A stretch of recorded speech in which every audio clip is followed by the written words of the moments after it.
Hello, everybody. Welcome Hi to guys, Bad and bad at Entertaining, entertaining. the only Wait, you want me to say podcast it? that Sorry. consistently disappoints. Hi, I'm Madeline, and I I don't know why I'm here. I say that all the time, and every single time it's an actual brain fart when I do the pause. Like, welcome to. It's an actual pause. I don't remember. God damn. You're doing Okay. great, sweetie. Today we have a sparse amount of members. Only me, Moises, the lovely host that is so lovely, in fact, that he vomits on a regular basis, and Madeline. Hi, and Madeline. Uh, Got it. Okay, cool. well, you can introduce yourself. You can say Madeline the illustrious, Madeline the artistic, or Madeline the one that fell Um, down a well at the age of 5 years old and had a massive media outburst because of it. None of those things are true. You Um, are artistic, not to be oh, confused with artistic. Okay, yeah, I heard autistic, and I was not okay with that. every everyone's autistic. Everyone's on the spectrum. Some is more severe than others. Yes, I'm aware. My brother's autistic. Yeah, Yes. little brother's autistic, but like not to a horrible extent. Just a little weird. Just got it. Um, Speaking of weird, today, it's probably going to be a shorter podcast. I don't know. I just because I there's don't two have of anything us. planned. Well, who That's all knows? right. Maybe it'll be more than an hour, and I have to trim down the whole thing. The only segment I have planned today is this new segment. When are we going to have a consistent segment? I Um, mean, quarantine questions is sort of a consistent segment if we would actually say, now it's quarantine questions, and then ask the questions instead of like asking the questions and then remembering, oh, hey, we were supposed to have a segment. And then somebody says, oh, right, quarantine questions. And then everybody else is like, no, we already did quarantine questions. So technically, we do have a running segment. We just never actually do it the right way. I Technically speaking, of guess course. today on quarantine questions, since apparently we're doing that. Um, what do you think about the stimulus check that's been passed? I don't know a whole lot about it. Can you fill me in on a little bit? Okay.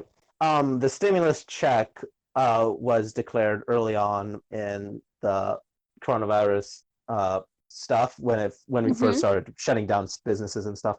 Um, it's basically a $2 trillion loan that the government's taking and distributing among the rest of us common folk, mostly like small businesses and stuff, so that way they survive and eat. Mm-hmm. And the government, it needs a lot of money. We're in a very big national debt. About a week ago from this recording, um, I talked. I was talking about the national debt in a discussion post on Canvas, which is what I use for online classes, Mm-hmm. and we are $25 trillion in debt right now, Mm-hmm. and it's always growing. Yes. And now because of the stimulus check, it got super bumped up to 27 and deep shit. So, Okay. what do you think about this whole Well, stimulus check? well, there's a couple of things. So, one, we are never going to not be in debt. The United States will always be in debt. There's no way for us to get out of that debt. That's just kind of how the world is going to work. I don't think it's a bad thing. I don't know really a lot about it, but people need money. Especially since a lot of people aren't working right now and privately owned businesses are really suffering because they cannot be open right now, especially in big cities. Places Yeah. doesn't get hit as hard because we're super small and no one thinks it affects them because there aren't any cases, and even though Oklahoma has cases. Um, Yeah, our but town is not we're not our town, but our cooperating very well. county. Our county isn't doing bad, like quarantining and stuff. But the town is not doing great. Yeah. Yeah, because we don't have any cases in yet, but we do have cases in county. In fact, we have Yeah, deaths in Oakland County. Um, that's to be expected with this virus. Let's be honest. exactly. Yeah, no, of course it is. But the fact that people aren't taking it seriously, here in Oakland yet is detrimental. As far as the stimulus checks go, though, um, I don't really have an opinion on it. I don't think. I mean, on paper, it doesn't sound like a bad thing, but I don't know where it's going. I don't know what the rules are for it. Yeah. But we're never not going to be in debt. So whenever people bring that up as an excuse or just sort of as an argument point, no matter what side you're on, I think it's sort of invalid because the United States will always be in debt. Okay. Nothing's going to Well, change that. the thing about that is, Madeline, the United States has been out of debt before, like way, like not too far back, but pretty far back to us because we're the new age. Um, George Bush, not George W. Bush, when he was in office, he had the idea, I'm gonna lower the national debt as well as cut taxes, and then it became apparent that that wasn't gonna happen. So, he made some new rules, he increased taxes, and he lost the reelection. And so when Billy Clinton went up in the stand and became president, we had a surplus and we were out of the national debt. We had a surplus. We had more money in the government, and it was good. Then George W. Bush came into play, and he had the ideology that his dad had that if you want, he developed an ideology from his dad's presidency. If you want the people to vote for you, you want taxes to be lowered. That's a main driving point for people to vote for you. And so he took that and ran with it, and now we're in this, and then it just spiraled into this huge national debt that we need to find out a way to pay, but is very evidently. I mean, I'm hopeful we can pay it, but I'm a bit of a realist. I don't think that. Well, I'm also a pessimist in all things government related, but I don't really think that the government wants to pay it. You know what I mean? Like, I don't know. I don't think it's a priority. I think that this is just sort of part of how the world works. And I looked it up, and the U.S. hasn't had a national debt of zero since 1835. Hmm. Yeah, Well, either I like. way, we had a lot more money in the government during that time. Yeah, no, and I'm not saying you're wrong. You are probably very Yeah, much correct. Um, what I'm saying is our deficit, the amount we owed was lower, I yes. guess. It's hard to explain this sort of stuff. I watched a movie of it, and while I was intent during most of it, some of it I sort of blogged through Yeah, no, uh, you are online totally learning. fine. How do you feel Um, about the stimulus checks, though? Like we've talked about debt and all of that, but how do you feel about the checks? like I said, there's two sides of me. That sounds so fucking edgy. I'm sorry. There's two sides of me. There's economics. There's an economic side of me that's starting to grow and develop, and then there's me. The economic in me says that this is bad. We're getting worse and worse in the debt, and one day it's gonna come crashing down on us, and it's gonna be even sooner because of this stimulus check. And there's me that's like, well, people could be dying, like not because of the coronavirus, but because they can't pay their bills, they can't pay electricity, they can't afford food. Like that's rough. Some small business owners live day by day because of the business that they had, and now that that's gone, it'll they could just be on the streets. And Yeah, yeah, that's my standing. I have a realist outlook on stuff, and or at least I try to, but no matter what, I'm a humanitarian. I care about people first and foremost in any situation. So for Yeah. me, if it saves even just one person, in my mind, it's like, well, so what you gotta do. In my mind, if Um, it saves only one person, I'm like, this was a fucking failure completely. yeah, I Just mean, saying. yeah, obviously, like on a scale like this, obviously, if it only saves one person, it's like, whoa, we done fucked up. But in general, like I'm for people, no matter what. Yeah. Yeah, I Uh, am. it's a fine. This podcast Mm. is different from everything else, because we only have 2 members instead of the usual 4 to, yeah. Yeah, I don't But think we've ever actually talked about politics on here before, have we? Not I like think briefly, really. yeah, I guess. Yeah, this Um, is nice though. a quarantine questionnaire, I guess. Uh, Mm-hmm. before we started recording, you had the glorious tale about how you got a Nintendo Switch with you. Yeah, Now, I have it. Yeah, we just bought it today. I haven't set anything up on it though. yeah, Yeah, I haven't even taken it out of the just box. taking it out of the box is one of the best things. Just saying right now. Unboxing. I Um, love whenever I get new like tech because like the mhm. packaging is always so like sleek and clean. Like whenever I got my new phone, I think in last December, I was so excited. Not because I wanted a new phone or anything. I would have preferred to keep my old one, but I really like packaging for technology. about phones.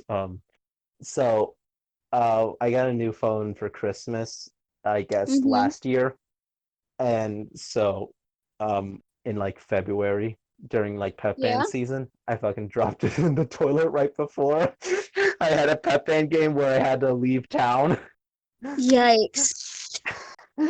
Because I use AT&T, I have a SIM card which I can insert into my old phone, and I'm currently using my old phone now. That's a big But oof. God, the bigger oof is the fact that that phone that I dropped in the toilet wasn't insured. But my Oh. brick that I have now is insured for 2 years. And because I like taking advantage of deals, I'm stuck with this for a while. Yeah, looks like it. I'm probably not going to ask for. If I ask for a phone again, I'm not going to take it out of the box till I have a case for it. Yeah, no kidding. The day we got my phone, we took it up and we got cases and cases singular, only one. Just the one case. Yeah, just the one case. Ugh. Yeah. You But know, anyway, you brought up the Switch. Was there something else you yes. wanted to talk about with that, or Oh, just the nothing fact that I really. have one? I get it's interest. It's just cool. Yeah, Uh, I'm I pretty excited. mostly play video games on the Switch because I have very bad computers. The most computer gaming I had was Flash games and Yeah, emulation, because I was a horrible person. I didn't really understand the ramifications of emulation. I don't Um, understand that reference, so you're good. it's not a preference. Okay, I'll break it down simply. Emulation is just playing like a game that came out on consoles on your computer, even though it never had a computer release. Oh, Here's an example. Here's an example. A new game called Trials of Mana, which I very much enjoy, mm-hmm. has a release on the Switch and on the computer. You can play it on the computer, and that's fine.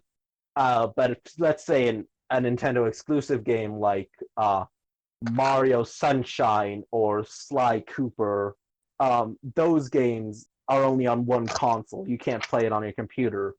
Yeah, So what people do is they rip the files using a computer and then just say, "Hey, here you go. You can play it on computer now." Very illegal. got it. Yeah, sounds like it.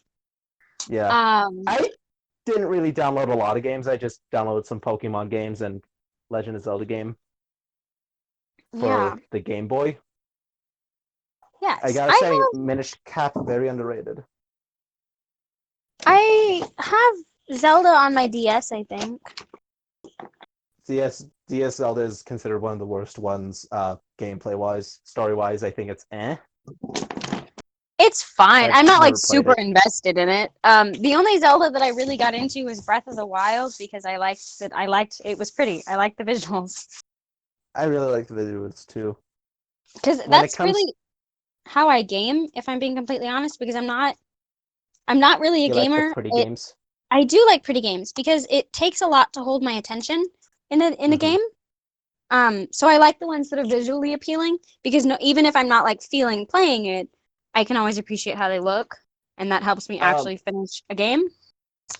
to me, it will always be the wise words of Reggie Fils-Aimé, former president of Nintendo of America Incorporated, Mhm. now president of GameStop.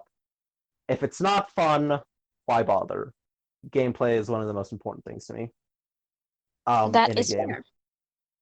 No, but I If you, prefer games that I can't actually win. Like that's why I like Animal Crossing and stuff because like you mhm, can't win that. You just continuously play it whenever you feel like it. That's like my yeah, favorite form of gaming. the That's thing why all about the like Animal Crossing and me is that Animal Crossing works on a day-to-day system. Like you do something yes. one day, you stop playing for that day, then you pick it up the next day. It's just chore simulator. And you can say that about practically any game, but like Animal Crossing. But the thing about other games, um, my example being Stardew Valley, which I very much enjoyed, is Mm-hmm. that when you stop playing Stardew Valley, you can pick it up another day or a week later, and no one's gonna verbally abuse you for not playing, like in Animal Oh, Crossing. I don't think anybody verbally abuses for Animal Crossing. Christ, do people do that? No, like the villagers will be like, Oh, the "Hey, villagers. how's it Yeah, the been? villagers are assholes. You've been gone for 10 whole months. How was it, asshole?" Like, that's what I don't like about Animal Crossing, and you know, in Stardew Valley, you can sleep and then you can do another day, and it's like a continuous cycle of gameplay. Like you can just keep playing. In Animal Yeah. Crossing, once you do everything for a day, you're done. Get a new game, do something else. You're done. Otherwise, it's visiting other people's islands, and I have no friends. Just kidding. I have no Animal Crossing. I've got Animal Crossing Pocket Camp, but whenever I went to pick up the Switch today, they didn't have it. So I think we're gonna order it. I don't know. We haven't really talked about it. You can buy games via the internet through the Switch, but it's Yeah. not very. It's not. It doesn't have a whole lot of space. 25 Yeah. gigabytes is what I think. Mm-hmm. It's a small amount. I bought it first day of having a Switch. I bought an SD card and just started downloading games. Some games I can recommend that have a pretty art style.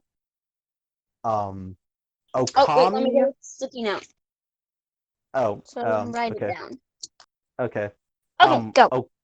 Okami has a very nice traditional Japanese style. Like it looks like the paintings coming out and uh, moving about. If you like that.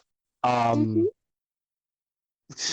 I had a whole list inside my head. Um, A Hat in Time, I think is visually appealing. It has the whole, it has a bit of a retro style to it, but Yeah. like still, meh. I think that's visually appealing as well. It's a cutesy sort of game as well, but it got difficulty. Um, Another game that's visually appealing. Can't really think of anything else that I've played that's visually appealing. Everything else, okay, this is gonna might devolve into a bit of a rant, but a lot of Here it games goes. I've played are have pixelated graphics, and that's fine as long as the gameplay's good. Uh, One of the games I've played, a demo version of a game, was called Bravely Default, and I hated. I grew to hate that game. It warned me preemptively that the battles would be more difficult, but as soon as the battles turned easy in one area, they immediately turned super hard in another area. Like it was Yeah. almost immediate. Like, okay, I'm back to feeling like I'm level one. And the worst part is that eventually the game just like takes control away from me. Like, I understand taking control away during like cutscenes and stuff, like it's explaining story, but when you just but in this game it would just stop me from getting inputs. Like the enemies would have like a whole lot of inputs. They would be able to like charge up attacks. They'd be able to hit me. They'd be able to charge up attacks. They'd be able to hit me.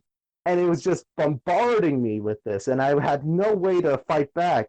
And like as soon as I got another player revived, they would just immediately die, and then I would eventually lose the battle. And it was just so frustrating because it wasn't out of my control. I wasn't the reason I died. The game's battle system was the reason I died. And you can't just tell me, get good scrub. I don't want to spend hours fucking grinding.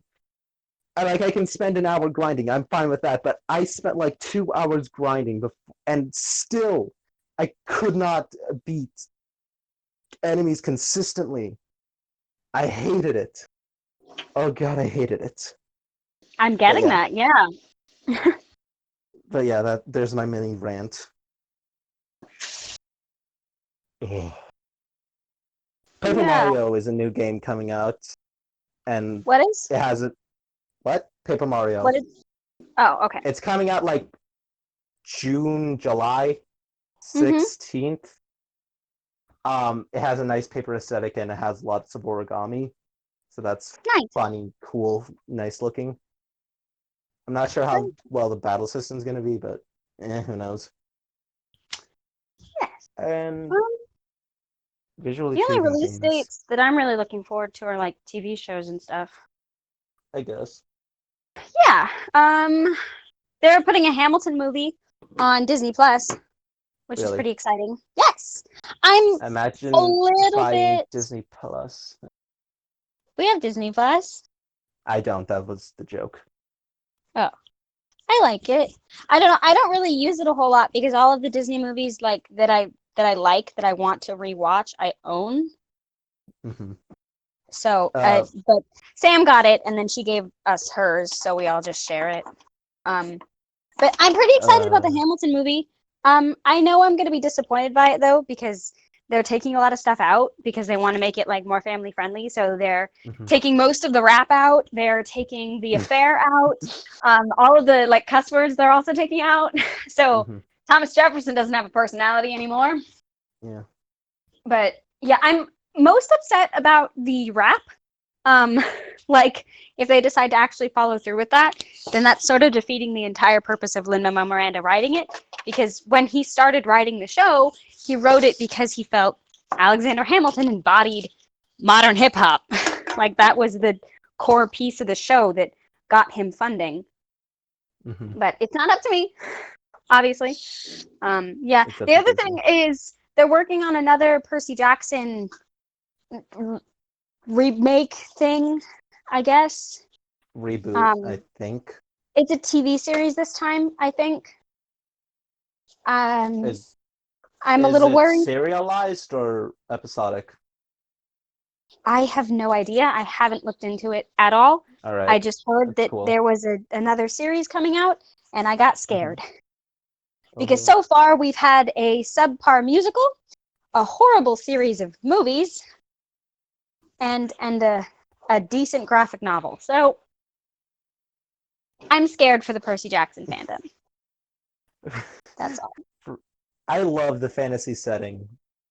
Urban fantasy is interesting to me, but when it came to literature and stuff, it was always like, "Ooh, you're a Harry Potter fan, or you're a Percy Jackson man, or you're what's another thing? Another What like was that? Mortal Instruments. Or you're a Mortal Instrument person."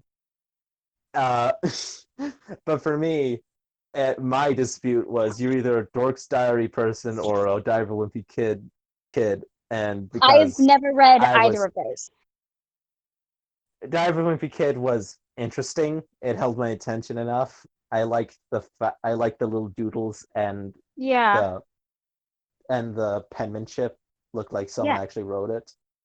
But I have a you know, personal vendetta against Diary of a Wimpy Kid. Sorry, not because okay. the books are particularly bad or because there's a movie, right? It's particularly bad because There's I don't know three. anything There's four. about.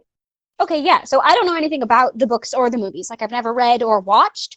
But Mhm. in middle school, Mrs. Goods, our librarian, used to keep track of how many books each student checked out. And if you had the Mhm. most, you got a prize. And I Mhm. was almost always second or third because Gabe Gillespie every year only read Diary of a Wimpy Kid. And I was so mad every year because he always won when he shouldn't have.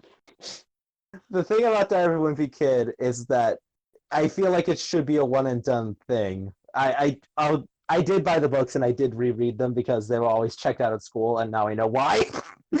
Now you know But why, Dave Gillespie. Nah, he's a whenever I good did kid. get my chance on getting the book, it was always fun. It just it's weird.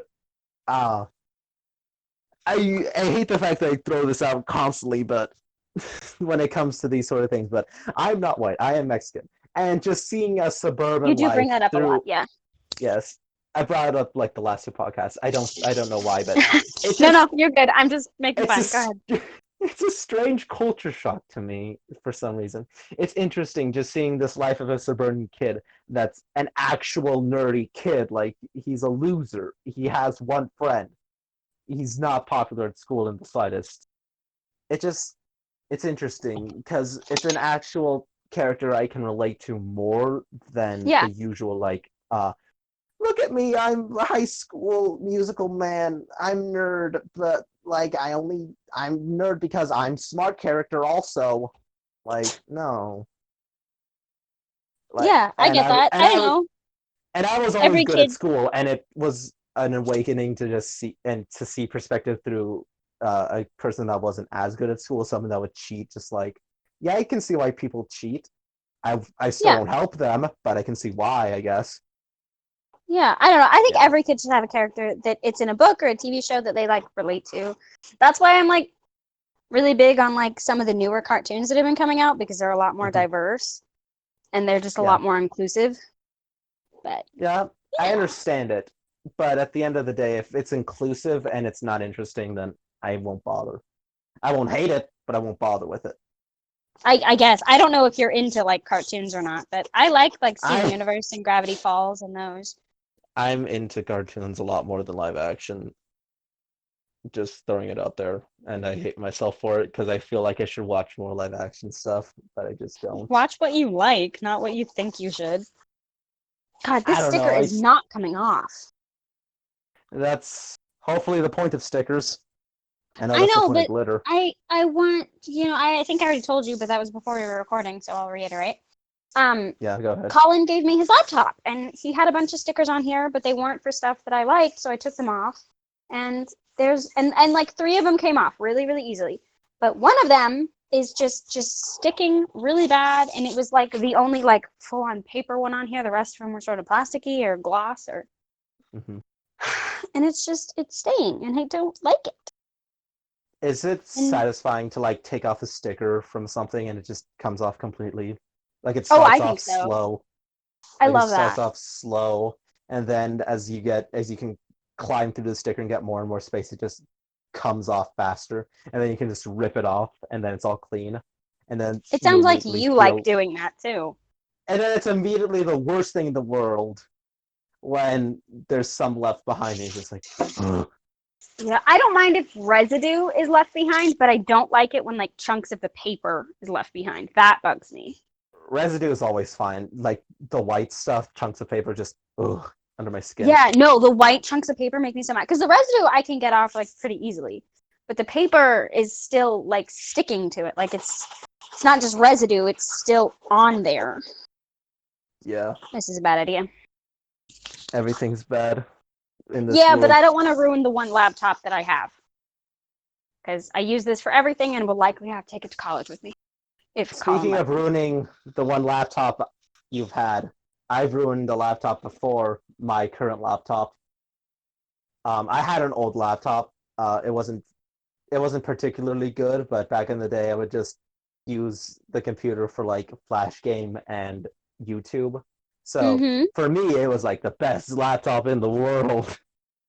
As I grew older, I eventually grew to know that this laptop isn't that good, but I would still use it because it was nice having a personal computer to like type up my reports and stuff. Yeah, I get that. One day I did a very childish thing. I took all the blankets and pillows throughout the multiple rooms of the house, not my parents' room because I fear them, and Because just I piled them fear onto them. one bed, and we were just Mm-hmm. playing around on it. Unbeknownst to me, my laptop was underneath all of that, and it was Oh, opened up. And when I moved all the blankets, I found my laptop there, that's like big sad. snapped open. I reclosed it, and then I tried turning it on, and it didn't. I looked at it in the sun, and it looked like a river delta, just like all sorts of streams of cracks Oh, all throughout the entire thing. All in the central point in like the top left corner, which was interesting. So that's why that's I drew awful. comparison to River Delta. That was an interesting Yeah, comparison. Yeah, it was yeah. awful. I've And Yeah, I've I got had, my. so this is my second laptop that I've had. And the first one that I had was my brother Matthew's, and Mhm. he has thrown it a couple of times. So it was Yeah, already pretty like janky whenever I got it, and I used to get so frustrated. But then yeah, whenever we switched like online classes and stuff, Colin was like, "Hey, I have an extra one. Like, do you want to use it?" Because there was yeah, no way I was getting anything done, or much less going to meetings on my old one. yeah. Yeah. My new laptop I got is nice. It's actually the only one of the only devices in my house that plays DVDs. Like we have a portable DVD player for like road trips and stuff.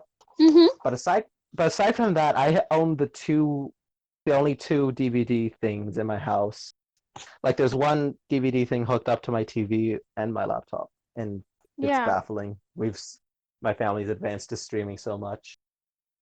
Yeah. Well, I've got a MacBook and it plays DVDs, but so do all of our other stuff.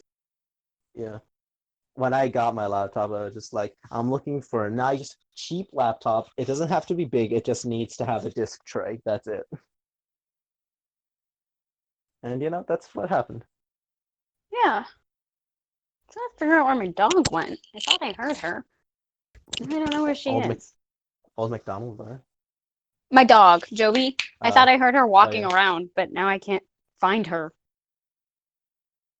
Um oh I just I was originally gonna make a segment just like, hey everybody, this is a segment. It's called Gush, where we just gush about things we enjoy. But we just ended up doing that anyways. So that's funny. So here's Um, so what I just said previously is gonna be my lead in into this thing. I all right. really enjoy the Mario and Luigi games. They're one of my favorite series. Um it's super fun to play them. It's just like I like gameplay, and in Mario and Luigi, you just get so much control. You play as Mario and Luigi, and you go on adventures. There's Superstar Saga, Bowser's Inside Story, uh, Dream Team, Paper Jam, and the often forgotten Partners in Time. Yeah. In this game, you play as Mario and Luigi simultaneously in battle. In order to attack, you have to choose like which attack you want to do, whether it's a hammer, a jump, or a special. And you have to and when you jump, you can get extra damage by pressing A at the right time. And then Mario jumps off the enemy. He jumps vertically up, and you can press A again in order to uh, crash down on the enemy. And then Yeah. once his turn's over, you move on to Luigi. Luigi has his own button. He's dedicated to the B button, and you can do the exact same thing with Luigi. And all your attacks have like commands in which you can you in which when you perform them successfully you do more damage, and simultaneously when enemies attack you can dodge them by like hitting them back with a hammer or like jumping at the right time. It Yeah. just I love that so much. It's like so innovative, and like I'm surprised no other game has like ripped that off, because Mario and Luigi just get it so fluently. As well as patrolling in the overworld, you have all sorts of action commands which require both of them. And Luigi's button is still B. Like you go around, you jump as Mario, Luigi lags behind on the ledge. You have to press B and make him jump. It's like fun, and I love it so much. The stories are like lackluster in terms of story, but they're fun and like charming, and there's always just like this level of humor that tickles my funny bone.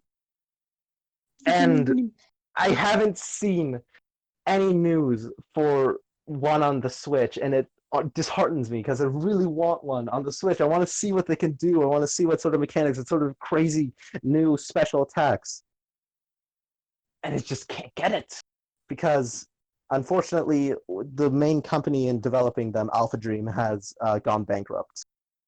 Yikes. and so I'm just hoping that they make a new game. It doesn't have to be on the level of Dream Team. It can be another Paper Jam, and I'll still play it and enjoy it. I won't enjoy it. I would prefer it if it was like Dream Team, but I just really want it to be good. Sorry. No, no, you're good. I do not mind you talking about your fixations because I do it all the time. Just one more note about Dream Team versus Paper Jam. There are two video games for the same console, Nintendo 3DS. Uh, I think that Dream Team is much better than Paper Jam. In Dream Team, it was a running joke in the Mario and Luigi games that Bowser would just call Luigi Green Stash, and this Mm-hmm. game ended up being a sort of redemption arc game about Luigi. You go into like dreamscapes in order to do certain things, like you have to get a certain key item, you have to go into someone's dream to get it, or you have to awaken someone from a nightmare, go into their dreams. And Luigi is much more powerful in his dreams. Like he has a dreamy form, and he like assists Mario in the dreams. He like makes him more powerful. And throughout the game, uh, you just go on your adventure as Luigi, and eventually, like he's always like he has this characteristic scaredy cat, but near the end of the game, he just gets this boost of confidence. Like, yeah, I'm ready. I'm ready to take on Bowser in the Dream World. Let's do this. Come on, Mario. And at the end of the game, just Bowser's like, Mario and Luigi got me this time, but I'll be back. I'll be back for Mario and Green Stash. I mean Luigi. And then in Paper Jam, you just when you reach the final battle, he's just like Mario and Luigi. Let us fight. It's like yes, yes, Luigi redemption. Yeah, yeah. Anyways, that's my spiel. Do you have anything you want to spiel about? Oh gosh. I know it's I know I put you in a bit of a spot to just thrust it Yeah, upon you, no, but I've got a lot of stuff. Okay, this is going to be a little bit weird, right? But just remember go that I ahead. am a musical nerd, and so it did stem from the musical. So All right. I have the Alexander Hamilton biography that the musical is based off of. All right. And I'm not really that far into it yet, but I have fallen like so much in love with his story and who he was as a person because like I don't really agree with most of his politics or like I don't know, like he's not a great person, like, you know, but there's something about the excitement of the revolution and just like how passionate Alexander Hamilton was as a person. And like I totally understand now like where Lin-Manuel Miranda was coming from whenever he was like, this guy needs to be talked about. Like I have fallen so much in love with this ridiculous fucking man and all of his stupid friends. And I'm just so I'm not even like halfway through the book yet. It's what, like 1,000 pages, 700 pages. Like it's a very large book. And I got it when I was in DC for Poetry Out Loud, and I read it on the plane, and like it is just such a like remarkable story of this little immigrant boy who like came from nothing. I don't know. I mean, and he's just sort of an interesting guy. Like he had the first major sex scandal in the United States. He started, you know, the American banking system. I I love him so much. I love his passion and his energy, and I love it whenever he so whenever during the revolution he was working under Washington, and he was technically just a secretary. Like he was just drafting letters, writing to Congress and stuff. And he was the youngest of the men who were working in that particular position. But instead of like talking to generals and talking to Congress as if they were like above him, he talked to them as equals. And like whenever Washington gave him orders and he was like sent away, he would just like call the shots. Like he would just take over and like was completely confident in giving out his own orders. And Washington was like, yeah, you go, dude. And I don't know. There's just something about him that I'm just thrilled to like read about him. So I guess that's my Yeah. hyperfixation for right now is just Mm-hmm. Alexander Hamilton. Yeah. I've had many hyperfixations when I was a little kid, and I sometimes revisit them, seeing like, oh, what's been happening. One of it was a sort of great awakening to me. How much this man actually influenced my life. And not like majorly, but like subtly. Um, when I was but a boy, I would always consider myself a metalhead. I would be like, I hate this new age pop stuff. I only like Michael Jackson and Metallica, Stairway to Heaven, only that song because I never heard any other songs. Yeah, I'm edgy. I'm cool. Yeah. And one day, I stumbled upon an old video I used to watch. I used to watch Team Fortress animations for Yeah. fun, and there was like one video, I don't remember the name of it, but there was a track in it that I really enjoyed, and it was called The Weasel Chase. And I looked into it. It was from a video game on MS-DOS. It was called The Neverhood. And I looked into it more, like and I started watching uh people play it. Like my most favorite playthrough of it was from Vinny Vinesauce. Uh and I just like really enjoyed this like series, and I remember from my childhood, like a couple years back, how much I enjoyed it. And I don't know, like this like game made by Doug TenNapel, and like the subsequent games on this, uh, well, the game is made in a claymation style, as well as its sequel and spiritual successor, Skull Monkeys and Army Krog.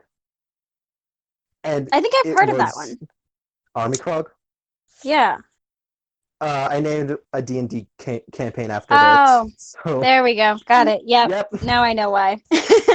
yes. Army Krog was it was reviewed as a mediocre game. Like it had some bugs and issues, but it was a very linear puzzle game for the most part. I made Yeah. it. I turned it into a D&D campaign and immediately broke its linearity, and also and made it a just yeah. I want to get into the D&D campaign about it, but the music in it is just so weird, but it hits parts of my brain, and it just makes me feel more creative. I just really enjoy the music by by the composer Terry Scott Taylor. I Yeah. just love what he's done, like all the music, just like the Neverhood theme, Clayman's theme, Skull Monkeys, the theme, fucking just and like the weird ones, like Clayman takes the A train, fucking uh, a ping pong with the operator, just like it's just like makes no sense. A Funky Bots, the Boombox theme, a psychedelic 80s boogie child. Like it's just so weird, such weird songs, but I love them all so much. And like the games themselves, like while their gameplay may be like weird and like the puzzles are obtuse, I just love the story and like the weird lore and like the graphics. I just love it so much. And looking into what Doug TenNapel has done, he's like done like other fancy games like Earthworm Jim.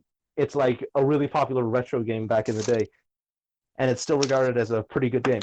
It it even got a cartoon series, Earthworm Jim, and I just Nice. love and I just love like the stuff that he's put out. Like while I have never played any of it, it's just like so interesting to me. And looking more into him, he's actually created a TV show for Nickelodeon, Catch Scratch, which was one of my favorites when I was a child. And I don't know, it's just like it's so weird how much he's like subtly influenced my life. Like he created one of my favorite shows when I was a child. Um, Back in my day, I used to watch Mojo, and that's how I found out about Skull Monkeys. Like I found out about it because it was like top 10 weird bosses. Number 8, Joe Head Joe from Skull Monkeys. And I was like, huh, Skull Monkeys, that's weird. I'm gonna look into it, and that's how I got my first look into like Skull Monkeys, Neverhood, and all that. And that just sort of just got blasted out of my mind, and I revisited it like a few years ago, and it just like resurfaced, and it's just like so crazy, and it got me out of this funk that I only enjoy metal music. And now I really enjoy like all music. I like the only thing I hate is like country love songs. I don't I mind can't. like real country, but like Yeah, stadium I love. country as Bo Burnham has defined it, I can't stand that. Yeah, like country songs are fine. Like I can enjoy like all types of music. Like I'll still have a disdain for modern pop because like uh it just sort of blurs to me.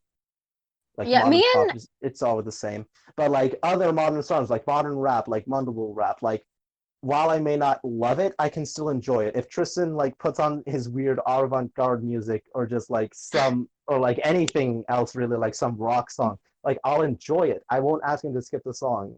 Like I just I just don't have this like preference anymore really. And yeah, I don't like I never say like definitively like, oh, I like this kind of music and I don't like this kind of music because like there's always exceptions to that because I just mhm, love music in general. But I I find that I kind of listen to weird, you guys make fun of me and Tristan for our banjo music, but that's kind of accurate. yeah. Like go ahead and enjoy your banjo music. Like the music I enjoy is like way weirder. I don't know. Uh Yeah, I don't know. I The could music I listen to is a lot of like The Amazing Devil, which you've never heard of. mhm, And the Mountain Goats and the Front Bottoms and Elbow. Thank you, Ethan, for introducing me to Elbow.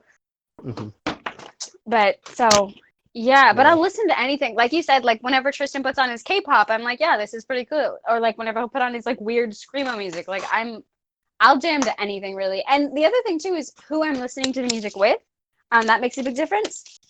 Mhm, But because like yeah. if I'm vibing with someone and like they're like, I really like this song, and like under normal circumstances, maybe I would have been like, I don't really like this song. But like if I'm vibing with that person and they like the song, that makes me so much more likely to enjoy the song. Yeah. Here's tidbits. Here's secrets of the podcast. Um, the the beginning, the intro music and the outro music are both from the Neverhood. The intro music is time to goof off. It begins like the whole Yeah. music like when you hear during mornings because like it was meant to be played during a cutscene and so eventually he's like, hey Clayman, wake up, it's now time to goof off, and then it starts playing that song, and so I clipped the audio from that and used it as an intro. And then there's another song, cough drops is what it's called, and that's what I use as the outro music, just like dun, dun, dun, dun, dun, dun, dun, dun. It just ends on the cough. And yeah, there you go. Hmm. There's the intro music. I never actually said that in the description, but if you're listening to this now, you know. Are we Woo. allowed to do that? Is that legal? I, I mean, like, we're not making any money off of it. I suppose that's fair. Yeah. Also, I would like to report that I got the stickers off and I put my own stickers on, and now the laptop is mine officially. Yeah, that's sort of the main reason why I don't want to make money off this because I don't want to. I don't want to. I don't know, like pay someone to be like, "Hey, make us an intro and outro." Because like another podcast I listen to, the Super Mega Cast, has had Mm-hmm. trouble with getting music. One of the songs that they would use for their intro and outro, which was made by a guy, it would constantly copyright strike the videos that featured it, even though they had the rights to use it in like their videos. And so, Yeah, yeah, that's something I don't want to deal with. So, I guess yeah, that's fair. this this podcast is completely non-profit. Some people have like made their own intros and outros. I'm not musically inclined, nor do I want to record, nor am I recording software. I don't have any good I don't know. recording software. I Tristan mean, Tristan kind of likes playing his music. I know he likes playing his music, All and all of I all the can't just. time, especially whenever we're trying to record. Just a little call out right there. That was So that was if we during the ever last got to a podcast. point, every he's done it like 2 or 3 times now. Um, Usually The he'll first he'll podcast stop when and I be like brought say out my something. saxophone Oh God. and played that Every horrible time rendition of Low Rider. anybody brings up an instrument, I'm automatically just like out. Like I don't even care if it sounds good. Like just stop. I don't know. No, not during recording.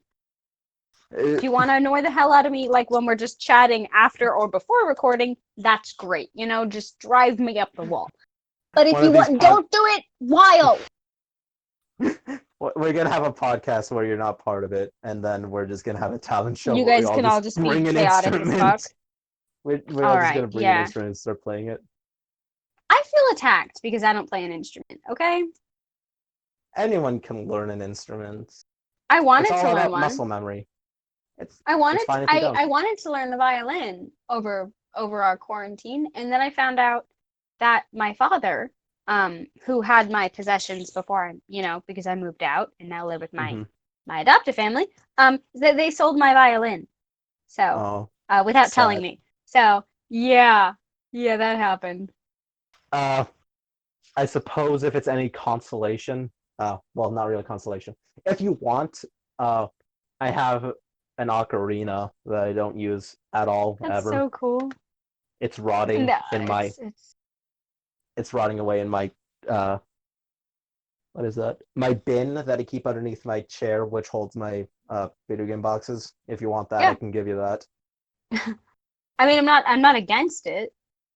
Um, I Like, don't know. if you're gonna, like, you're probably gonna use it more than me, and I also don't have the Mhm. fingering sheet for it. I'm sure you'll find it. It's like a Legend of Zelda ocarina, you know? It has an extra Yeah, hole. I know what an ocarina is. I mean, I No, only it's know because of Zelda, but well, from what I don't remember where I heard it, but I think, but like most ocarinas, like don't have the extra hole that the Zelda ocarina does, and like and Nintendo's like, hey, here's a Zelda ocarina. It works like a real ocarina. You'll want it, and they're like, yes, yes. And then they sold it, and now most ocarinas are like Legend of Zelda ocarina. yeah, It's amazing video games and Nintendo. Have you heard the story about how Nintendo brought video games back to life? I have not. No. Well, here's a condensed version. All right. Back in the day, video games were dominated by Atari and like other like off brands like Commodore 64 stuff like that. I don't remember exactly if Commodore 64 was part of Atari. Anyways, Atari dominated the market, and and because of that, it started to deteriorate. And so eventually, thanks to E.T. the Extraterrestrial, a very popular movie back in the day, they released the video game of it, and it was so bad, so horrible that it destroyed the video game industry.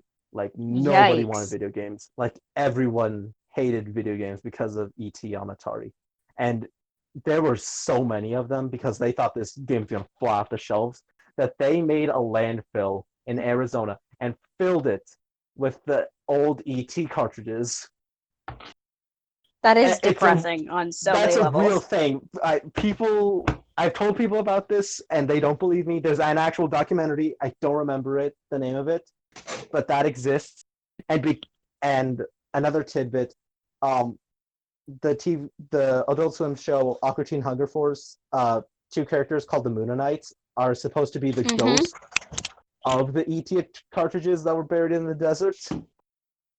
So Christ. yeah, video games died, and Nintendo had, which existed way before video games. It was like a regular card company. It was like a trading Yeah. card. Yeah, they made all sorts of Japanese games, and they were just like, we, you know what? We're gonna bring back video games. We're gonna release video games, and they're gonna be great. And they're like, how do we release video games in America? America don't like video games no more. And then Nintendo was like, here's the deal. We have a genius plan. Okay, video games are dead, but toys are still rampant. We make a toy for the video game, and the video game eventually leads to the addiction of video game, and we make money. And so they created the robotic operating bunny known as Rob, and they packaged it with the Nintendo Entertainment System. And it was like, he's a buddy that you can play with, and he does cool things. He stacks the bricks and he lets go of the little spinny discuses. And they're like, and then boys were like, "Hi, look, there's a cool little robot." And from then on, video games resurged. Sega and Nintendo had the rivalry. Nintendo made the CDI video game console, which led to the creation of Sony. Then Xbox threw their hat into the ring sometime around then. And now video games are here, and they're here to stay, hopefully. And that doesn't change because of coronavirus. And so, yeah, I That's think actually really interesting, though. Yeah, I think the fact that Nintendo and Sega had competition is what really helped video games. Like, we could have had another situation where Nintendo was on top, they release like, and then it just like backfires because they make one horrible game and continue to make horrible games because they know people will buy them because they're the only one that's out there. But now that Mm-hmm. Sega, but then because of the rivalry with Sega, and that happened, like because of the competition, I feel like video games are good. Are there should always be that competition. Like, should I get an Xbox? Should I get gaming PC? Should I get PlayStation or should I get Nintendo? Like, you're gonna have the exclusives on certain consoles. Like Nintendo, like you can't play your Smash Brothers legally on other consoles. You can't play the Mario's on other consoles legally. And so it's just like Yeah, there's yeah. that's cool. One more thing I want to mention because it's funny. Rareware was a very popular game. Banjo Kazooie, Banjo Tooie, Conker's Bad Fur Day, Diddy Kong Racing, Donkey Kong 64, all great games that people loved. Donkey Kong Country on Super Nintendo, Donkey Kong, the Donkey Kong Country just series people really enjoyed, and they're like at the top of the game. Everyone enjoyed the games, and then Microsoft and their Xbox were like, people enjoy that Donkey Kong there. We shall buy Rareware, and then we will have the Donkey Kong, and we will be epic. So they bought out Rareware, thinking that they would get Donkey Kong, but they didn't realize that Nintendo owns Donkey Kong. So they were Shit. just stuck with Rare, and they did nothing with them. And Rare eventually rotted away, which is horrible but hilarious to me at the same time. Yeah. The Jumpman Mario had Donkey Kong, but that doesn't matter. Rare has Donkey Kong now. Oh, good. How long have we Yeah, been but recording? I don't know. I didn't start a timer when we first started recording. We're about Oh, 46 minutes in from whenever I started recording. So we should probably stop so that way I oh, can have an easier time editing. all right. Do you want me to do Uh, that? yeah, go ahead. Do you have any final notes you want to say? I don't want to leave it on me gushing. No, I think that's nice though, because like I don't know, it's something you're clearly passionate about. You know a lot about it, so I think it's It's all right if we end it there. I'm But not. if you like, I'm um, very passionate about learning about video games and just it's just the culture that I'm really like invested in. Same with Egyptian culture. Anyways, I yeah, it haven't just really learned anything kind of new recently. I don't know. I read a couple of like stuff about like business, but it's all really depressing and about like segregating markets. So instead, I think we should just do our little outro and leave off on you excitedly talking about video games. this has been Bad at I, entertaining. I always forget it. How do I always actually forget it? Bad and entertaining. You I've named been it. Moises. And I've been I Madeline, and I named don't it. know why I'm here. This is Moises. I All was the right. person that was talking about video games for so long and forcing this poor child to listen to me to my ramblings. Child. Oh. All right. Bye, I guys.